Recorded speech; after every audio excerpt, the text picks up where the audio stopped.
क्या नीतीश कुमार अपनी जिंदगी की सबसे बड़ी भूल कर रहे हैं? ये सवाल तब से उठ रहा है जब से नीतीश कुमार का वो सोशल मीडिया पोस्ट सामने आया जिसमें उन्होंने ये ऐलान किया कि वो बिहार की मुख्यमंत्री की कुर्सी को छोड़कर राज्यसभा जाएंगे। नीतीश कुमार का ये फैसला जेडीयू से ज़्यादा बीजेपी के लिए कितना महत्वपूर्ण है, इसका अंदाज़ा आप इस बात से लगाइए कि जब नीतीश कुमार राज्यसभा के लिए अपना नॉमिनेशन फाइल कर रहे थे तो उनके बगल में बैठने वाले व्यक्ति केंद्रीय गृह मंत्री अमित शाह थे। आखिर वो क्या परिस्थितियां रहीं और किन वजहों से नीतीश कुमार ने ये फैसला किया, ये तो वक्त बताएगा, क्योंकि अभी तक सिर्फ इसको लेकर अटकलों का दौर ही चल रहा है और ये कहा जा रहा है कि नीतीश कुमार ने ये फैसला जब लिया होगा तो बहुत कुछ सोच समझ कर ही लिया होगा। लेकिन इन सब के बीच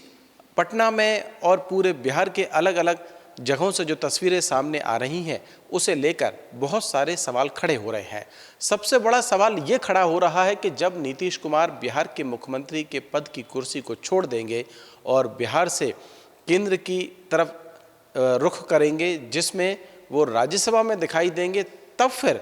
बिहार में जेडीयू के भविष्य का आखिरकार क्या होगा। बहुत सारे राजनीतिक विश्लेषक इस बात का अनुमान इस आधार पर भी लगा रहे हैं क्योंकि नीतीश कुमार की जो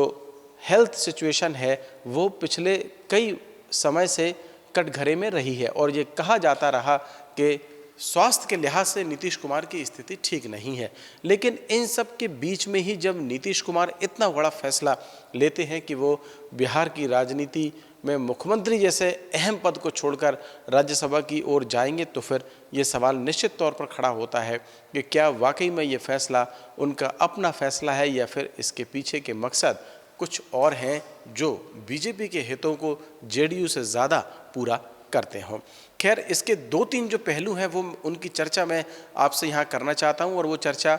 इस वजह से भी है कि क्या नीतीश कुमार का ये फैसला उनकी बड़ी भूल साबित हो सकता है, क्योंकि जो पटना की तस्वीरें आई हैं उनमें खुद जेडीयू के जो कार्यकर्ता हैं या जेडीयू के जो नेता हैं वो इस बात को अभी तक पचा ही नहीं पा रहे हैं कि नीतीश कुमार ने ये जो फैसला लिया है वो फैसला उनकी मर्जी से लिया गया फैसला और जेडीयू के हित में लिया गया फैसला है। कई सारे बयान तो ऐसे भी सामने आए हैं जिसमें नेता खुद जेडीयू के नेता ये कहते हुए सुनाई दे रहे हैं कि वो नीतीश कुमार के साथ चलने के लिए ही तैयार हैं और उनके पीछे ही खड़े रहे। लेकिन जब उन्होंने ये फैसला किया कि वो राज्यसभा जाएंगे तो इसमें उनको अंधेरे में रखा गया और उन्हें इसकी जानकारी नहीं दी गई। ऐसे में अब सवाल ये खड़ा हो रहा है कि अगर नीतीश कुमार राज्यसभा में जाएंगे तो फिर जेडीयू का बिहार में जो राजनीतिक भविष्य है वो क्या होगा। एक बात ये भी सामने आ रही है कि नीतीश कुमार के जो बेटे हैं निशांत, उनको जो कमान है जेडीयू की वो सौंपी जा सकती है। लेकिन ये फैसला इतना सहज और इतना आसान होगा ये कोई भोला ही इस पर विश्वास करेगा, क्योंकि जो निशांत हैं वो सक्रिय राजनीति में कभी इससे पहले रहे नहीं और नीतीश कुमार राजनीतिक तौर पर जो फैसले हैं वो खुद लेते थे और उनके बेटे राजनीति से दूर रहते थे। इतने दूर रहते थे इसका अंदाजा आप लगाइए कि औपचारिक तौर पर उन्होंने जेडीयू की सदस्यता तक भी नहीं ली थी। अब ये कहा जा रहा है कि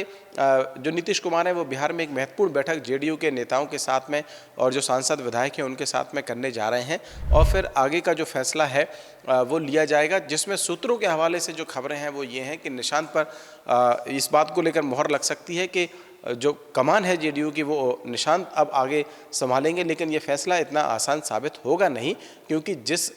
कद की और जिन परिस्थितियों में पार्टी इस वक्त में मौजूद है उसमें निशांत को पार्टी की कमान सौंपना और फिर उसका जो कार्यकर्ता के अंदर जेडीयू के अंदर के जो कार्यकर्ता हैं उन तक सर्वमान्य उसको स्वीकार कर लेना ये एक बहुत पेचीदा काम होगा खुद जेडीयू के लिए। ऐसे में फिर ये सवाल खड़ा होता है कि क्या वाकई में नीतीश कुमार ने ये जो फैसला है वो बहुत सोच समझ कर लिया है या फिर ये उनकी एक बड़ी राजनीतिक भूल साबित हो सकती है, क्योंकि इससे पहले तक हालांकि नीतीश कुमार ने कई फैसले लिए, कभी वो बीजेपी के साथ में गए, कभी उन्होंने आरजेडी का भी साथ लिया और वो जो पाला है वो अक्सर बदलते रहे, लेकिन उनके पाला बदलने में कभी ये नहीं दिखा कि नीतीश कुमार की जो स्थिति है वो कमज़ोर रही हो। पाला भले ही बदले गए हों, साथ भले ही बदले गए हों, लेकिन उसमें अपर हैंड हमेशा से नीतीश कुमार का ही रहा है।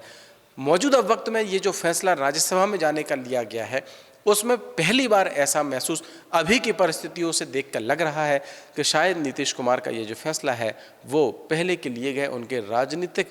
फैसलों से कुछ अलग है और इसमें हो सकता है कि उन्हें और उनकी जो पार्टी है उसको नुकसान उठाना पड़ सकता है। अब होगा क्या ये तो भविष्य के गर्त में है और क्या आगे की परिस्थितियां होंगी ये वक्त ही बताएगा, लेकिन लोग कह रहे हैं और राजनीतिक विश्लेषक भी ये कह रहे हैं कि कहीं ये नीतीश कुमार की बड़ी भूल साबित ना हो। ऐसे ही और इंटरेस्टिंग स्टोरीज के लिए आप बने रहें द प्रेस हिंदी के साथ, और अगर अभी तक आपने द प्रेस हिंदी को लाइक सब्सक्राइब नहीं किया है तो अभी करें और मुझे दें इजाज़त। नमस्कार।